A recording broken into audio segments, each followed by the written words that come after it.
so nice.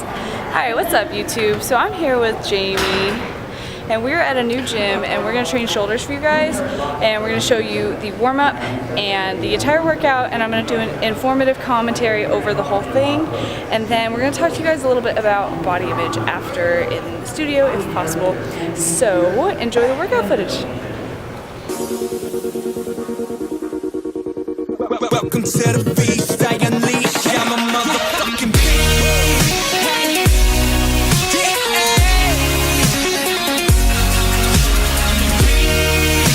Alright, what's up guys? Coming at you with an informative commentary for our shoulder workout. So we're starting with a warm-up here. You can see Jamie is doing an abducted external rotation. I'm going to list all of the exercises on the screen for you guys, but basically we did 2 to 3 sets of like 15 to 20 of each of these with super light weight for all of these exercises. The point is not to have this be difficult. The point is to get the shoulders warmed up and the joints warmed up so that you're preventing injury. The shoulder is a very intricate muscle with a lot of joints and tendons up there, and so it's important that it's completely warmed up before you start your workout so that you don't injure yourself on something like a heavy press. Speaking of, that is the first exercise we started this workout with, a dumbbell shoulder press. So this was 5 sets of 8 to 10 of our heaviest reps here. Jamie is performing this very well. Elbows coming down all the way to 90 degrees and wrists are in line with the elbows. And in a second here, I'm going to be telling you guys how to get the dumbbell up into the starting position, because that's difficult for a lot of people. It's on. Alright, so here's how you get it up. Use it on your knees. You're going to kick. Kick your knee all the way up. Get it to here. Then push up. So that's how you get into the starting position. I like to start counting once I'm at the top. So when I say keep your elbows in line with your wrists, it means keep that forearm perpendicular to the ground the entire time. That's better for your joints, it's better for your wrists, and it allows for better mind-muscle connection with the front delt. So don't be afraid to grind on these. You want to go as heavy as possible and really start out your workout strong. Then we moved on to a seated lateral raise. So key form tips with the seated lateral raise, and I'm going to be repeating a lot of stuff throughout this entire workout because there's some points that just keep popping up. Leading with the elbow is one of those. So what that means is that you can see my elbows are coming up before my wrists. Your wrists should never be above your elbows, and your elbows should never come above your shoulders on lateral raises. And I'm pretending like there's a string tied around my elbow and the weight is tied to that string rather than pulling up from the wrists. Now, another form tip on seated lateral raises is look at how I'm off the seat and I'm leaning forward a little bit.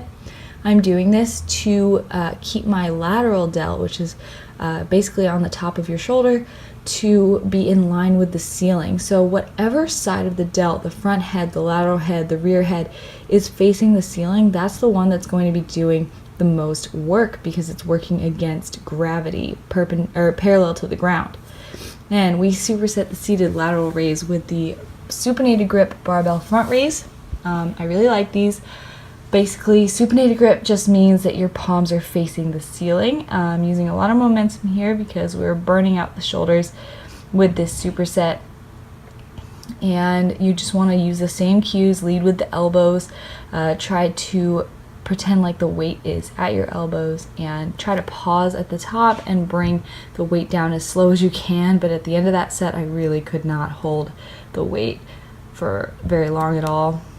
And so same thing with the seated lateral raises, a slight forward lean, leading with the elbows. Elbows are coming up before the wrists, elbows are not coming above the shoulders, and back is off of the edge of the seat.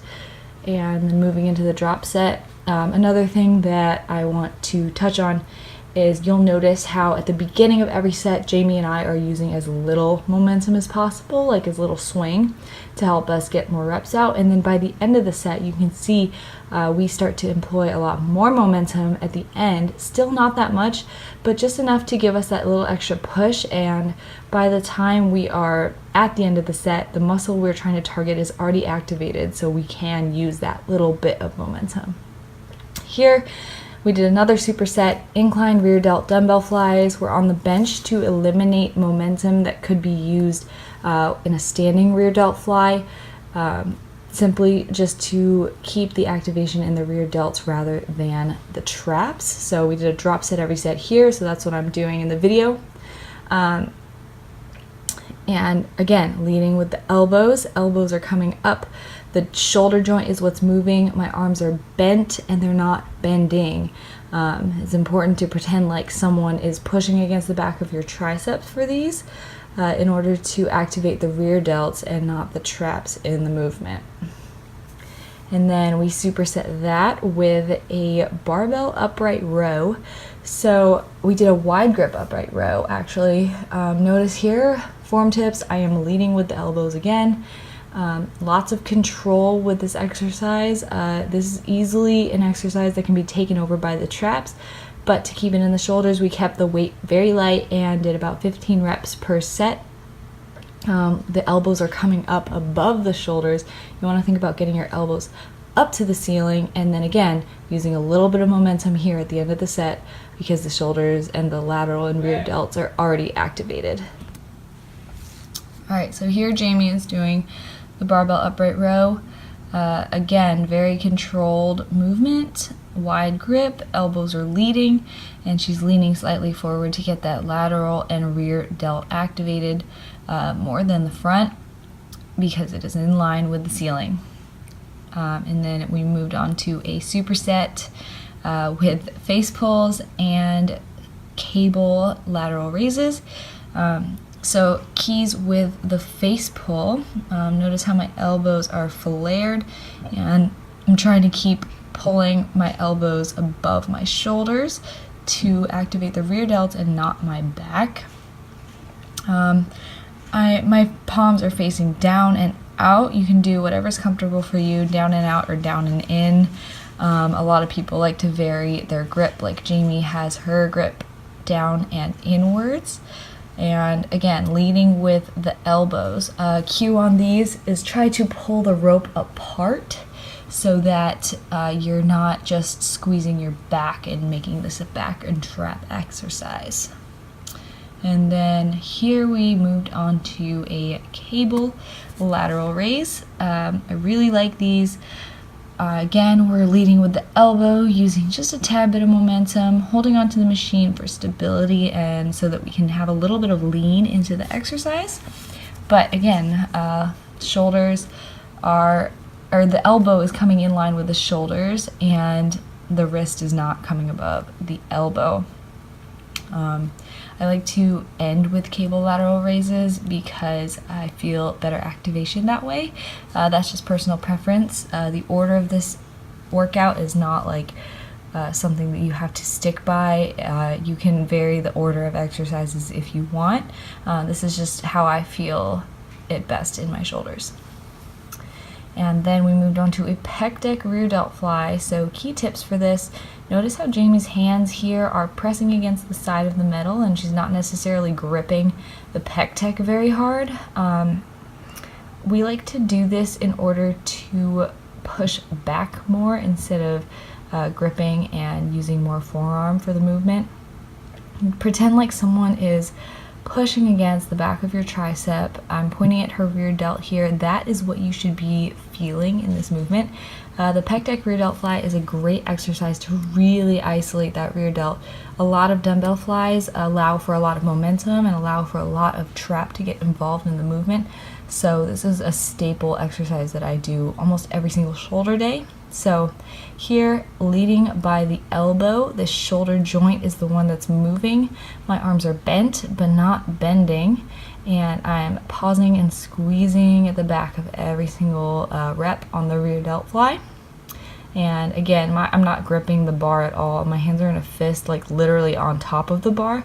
So I find that I put pressure backwards better with that method. Then we finished off with a seated Arnold press. So key tips for the Arnold press here are to keep your back pressed against the seat for stability. If you think the weight that you have is too easy, then you can also keep your back off the seat, and that will allow your core to be activated. It'll make the exercise a lot more difficult.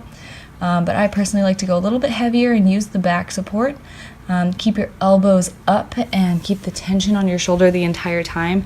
What this means is that you shouldn't be letting your elbows relax down at the bottom of each movement. I'm keeping them up above so that my shoulders are under constant tension. And you're bringing the dumbbells down and around in front of your face.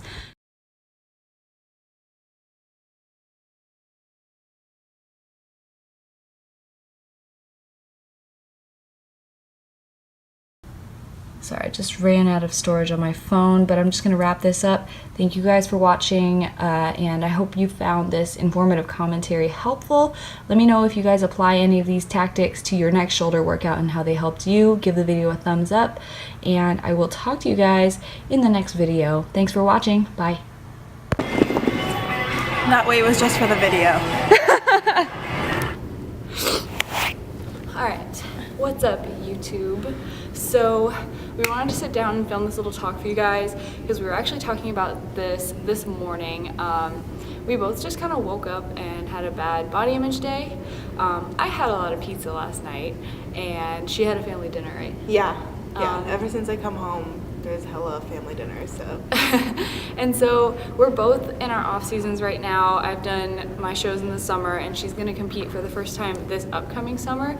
And so the main goal that we have right now is to build muscle and not really to be as lean as we could be. So it's kind of a mental game, and we wanted to talk to you guys about how not having a great body image day every single day is like, it's not the end of the world. Like, you're gonna have days where you're not proud of your body. You're gonna have days where you wake up and you're like, oh, I feel kind of fat today. And I hate using that word because, like, obviously, But clearly we're in shape because we're doing this fitness thing. Like, we know we're gaining weight for a reason. Yes. Like, we're gaining weight for like a healthy reason. Like, we're not just out of shape. Yeah, because we're bigger, you know. And we're supposed to be eating more. We're supposed to be gaining fat. And I've made a lot of posts about this, but a lot of people have a misconception that a reverse diet or a lean bulk means that you lose body fat, and you don't. You're supposed to be gaining body fat no matter what. When you gain weight, you gain muscle and you gain fat when you're lifting. And if you don't lift, then you'll probably just gain fat. You don't just build muscle out of nowhere. You have to work for it. And so obviously with a lean bulk or a reverse diet that's gradual, yes, you're minimizing the fat gain, but that doesn't mean you're not still going to gain fat, and it's healthy.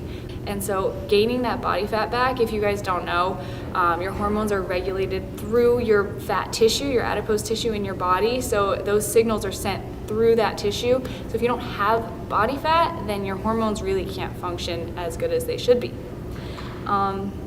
Yeah, I mean, basically, it's just how it is. Like, bulking, you're gonna have better lifts. You're gonna have a better mood. You're gonna feel better. You can go out with friends. You can literally live your life. Like, that's how I see it as, like, bulking is. And, like, of course, like, reverse dieting is gonna make it a healthier fat gain because you're, like, controlling the amount of fat you're gaining, and, like, you're not just, like, going out of control, which happens easily with competitors. When we're talking about, like, having a better body image during your off season or during your bulking season, like, you don't have to be a competitor. Like, if you want to build muscle, then you really need to take the time to just be in a caloric surplus and, like, accept a little bit of fat gain for that time, so that when you do cut down, you're A, not cutting down on, like, no food at all. You're B, you have muscle, so you have shape when you cut down. And that's really important because, like, I advocate this partially because I am so young and I prepped so early that when I did get on stage, like, I looked skinny compared to the other girls, and like I'm proud of that package, and it was the leanest I've ever been, and it was an incredible package to bring to the stage. But the reason why I'm taking such a long off season is because I have so much time to just build that shape, and those girls on that stage next to me had huge cap delts, like visible six packs. Their legs were probably like 3 times the size of mine, especially in their off season. And like, if you want that worthwhile body for the stage, or if you want that dream body that you're like idolizing on social media, like, then take the time to build it and don't rush into a cut. And so what we're trying to emphasize during our off season is our strength. So that's a really good way to stay confident and be confident in your body, is by appreciating what it does for you. Like, we're hitting PRs like left and right in the gym, like shoulder press, bench press, deadlift, squat, what else? Everything. Lat pull downs even. Like, I'm pulling such heavy weight on that, and I've never even tried before until this bulking season for me. Yeah, and like going heavier over time is not only confidence building, but it's ensuring that you're getting that muscle mass on you. Like, getting stronger over time is an indicator of building muscle. So, I mean, it's a win-win, and you're gonna wake up some days and feel fluffy or feel like you're holding a lot of water or whatever, but like, it's every season has its pros and cons. So Exactly. Enjoy the calorie surplus. Just Enjoy enjoy it. it. Literally enjoy it. I would be rich if I told you the amount of times I woke up and I was like, damn, like, I'm so excited to cut. But then I get over it because I get to eat that day and it's glorious. I know, right? And I know I'm not going to be able to do that during prep, so. Yeah. Like, during an off season or a bulking season, that's when you can be flexible. That's when, like, yesterday I hit about 75% of my macros, and then Matt and I were just like, let's order pizza. And I did not hit my numbers last night, and I woke up feeling bigger than normal. But guess what? I had a bomb-ass lift today, and it's just a part of an off season, like being able to relax and be flexible for the amount of time that I'm not going to be like approaching a prep or approaching a show. And so yeah, what she said, like, enjoy the food, enjoy the time with friends, because when you're dieting, you're like, yeah, it's not all about the food, but then once you're in your like caloric surplus, like, you can really enjoy like going out, holiday family parties, like like social events are all centered around food. And so a lot of times when you're cutting yourself off from like social events, and like your relationships kind of suffer. And this off season is also a really good time to focus on others and focus on being selfless, not selfish, and spending that time with other people. And for me, I know that I've really spent a lot of time focusing on others and repairing relationships, because like, honestly, when you're dieting, you can be a bitch. You are really good about it though. To her perspective, but I don't know. Right, okay, so today we wanted to just talk about how you can't really spot reduce fat, and you can't really control how fat goes on your body. So in the topic of a reverse diet, like we said, you have to gain body fat. That's part of the process. That's part of the process of getting that better body in the future. You just have to put on that weight in order to improve. And that's why it's called improvement season, or growing season, gaining season, whatever you want to call it.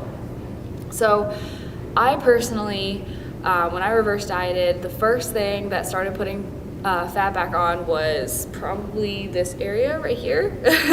My arms just blow up really fast, and if you look at my full body, my legs are still pretty skinny, and they're the last things for me to put on size, and that's always been a struggle for me. And it's frustrating because bikini is all about glutes and legs, and I personally want a bigger butt, but it's the last thing to happen for me. And with that, the rest of me has to get like a little bit bigger first before I start evenly putting on weight in my lower half. And then tell them about like your fat distribution. Right, yeah. So you can't really tell now, but because I'm pretty deep into off season. But I like the first thing to gain weight, I would say, is probably like my legs and my butt.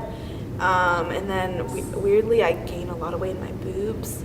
So that's always weird. But anyways, the point is, like, I don't gain a lot of weight in my arms. Like, it's definitely not the first to gain weight. So my arms actually stay like relatively lean, like a month, like 2 months into like a bulking stage for me, which like it's cool for me because, you know, I'm still in the gym, like still looking kind of cut, you know, and she's over here like working really hard on her reverse diet, but she gains weight in her like arms first, so that can be discouraging. But the point is that you can't really pick and choose like where you're gonna gain the weight first. Like, you just gotta kind of deal with it. Like, eventually, like every area is gonna gain weight in your reverse diet. So yeah. And it's all genetics.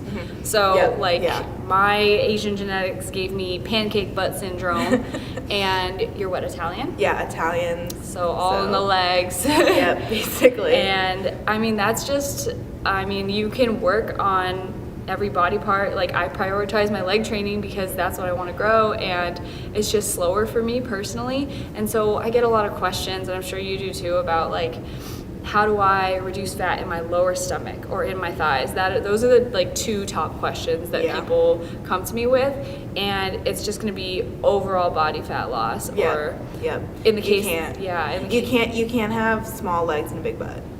Like, you literally can't, unless those are your genetic, like, unless that's literally in your genetics. Like, it's just, you can't pick and choose. Like, it's just gonna happen, you know? And that's where a gaining season comes in. So if you want to grow your butt and lose your stomach, because those are the 2 things that girls always come to me with, my best advice for you is to take the time to do an improvement season or a gaining season first, and build that size on your legs and build those ratios. Because if you build up your back, your lats. All right, so my camera just died, but we're gonna finish this talk on my iPhone. So if you want to build up your lats and your glutes so that your waist looks smaller. So if you do that building season first, then when you cut down, your waist is gonna look even smaller, your stomach's gonna look even flatter, and you're still gonna have that muscle on your legs. Because unfortunately, the truth of it is you can't build muscle and lose fat at the same time. I mean, Doesn't happen. If you're a beginner, there's newbie gains, and that can happen. It's a rare circumstance that can happen, but overall, muscle gain and fat loss are both really energy inefficient processes. So it means it takes more for your body to be able to do that. And so it's better to just pick one, stick with it, and then do your cut or your bulk after later. So whatever your priority is at the moment, if you really think you need to lose fat first, then do that first, and then focus on gaining size in your legs or your shoulders or whatever later.